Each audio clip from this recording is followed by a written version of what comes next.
giving voice to Bathsheba. Giving voice to Bathsheba this morning. There's an African proverb that says, until the lioness tells her side of the story, the tale of the hunt will always glorify the hunter. This African proverb speaks of the power of the pen, the power of the storyteller or the narrator.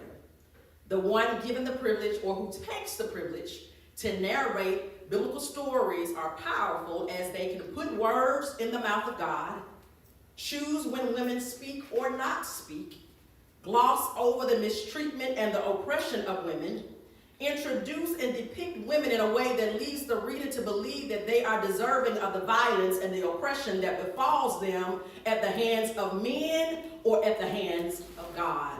The narrator has a whole lot of power. I've heard the story of David's abuse of power against first Bathsheba told in different ways. Even in my very own Zondervan King James Version of the Bible, at the top where it tries to tell you what the story is about, it says that David commits adultery with Bathsheba. That he simply commits adultery with Bathsheba, which almost gives Bathsheba partial blame for David's abuse of power, which we know is what? A lie. In fact, if you look at this entire passage that we just read, these 5 verses that are filled with sexual violence, if you look at it, Bathsheba never speaks because the narrator takes privilege to take her voice. She is named, she is identified the way they want to identify her, then sexually exploited through the voice of the narrator. As I've studied this text, I've watched many male authored commentaries gloss over the abuse and rape in this text and blame Bathsheba for her beauty.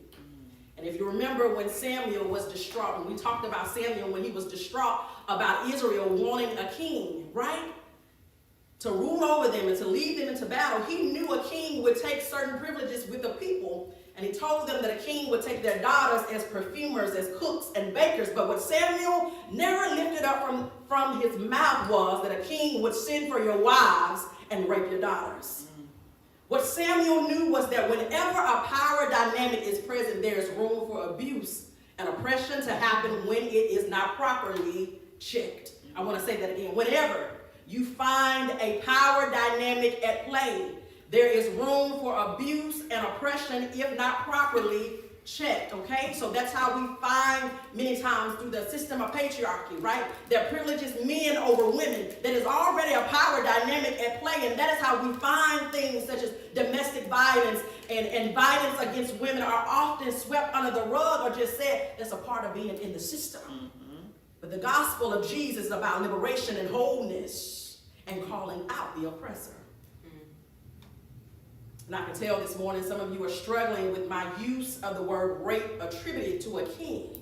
The words rape attributed to someone in leadership. The words rape attributed to someone who leads a nation and wins battles.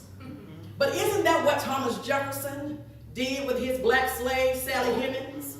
Oh my God, come on. They tried to rewrite history and say that Hemings was his lover.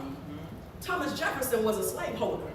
He was a slave master, and he built quarters in his own space so that he could sleep with and dominate Sally whenever he wanted to. That is not about love. Rape is not about love. Domination of women or men is not about love or children or boys and girls. It's not about love. It is not about being in love. That is about power and control over property.